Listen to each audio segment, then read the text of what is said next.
ஆசிரியராக பணியாற்றி சுதந்திர இந்தியாவின் 2வது குடியரசுத் தலைவராக விளங்கிய நம்ம டாக்டர் ராதாகிருஷ்ணன் அவர்களோட பிறந்தநாள் தான் ஆசிரியர் தினமாக கொண்டாடப்படுது. ஆசிரியர்கள் அப்படிங்கிறவங்க உன்னதமானவங்க, போற்றப்படக்கூடியவங்க. எப்படின்னா, ஒரு பெற்றோர் தன்னோட பிள்ளையின் வளர்ச்சியில் எவ்வளோ மகிழ்ச்சி அடைகிறாங்களோ, அதுக்கு அடுத்தபடியாக வாத்தியார் தன்னிடம் கற்ற பிள்ளைகளின் வளர்ச்சியை பார்த்து சந்தோஷப்படக்கூடிய ஒரு உள்ளம். அப்படியேப்பட்ட ஆசிரியர்களுக்கு இனிய ஆசிரியர் திருநாள் நல்வாழ்த்துக்கள். அடுத்து கப்பலோட்டிய தமிழன் வ.உ. சிதம்பரனார்.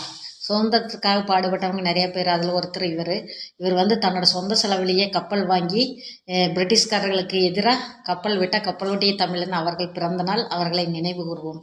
அடுத்து அன்னை தெரசா. அன்னை தெரசா நோயுற்ற மக்களுக்காக தன்னுடைய வாழ்நாளையே அர்ப்பணித்த அருட்பெரும் தெய்வம்னே சொல்லலாம். அவங்களை நினைவு கூர்வோம். சரிங்களா?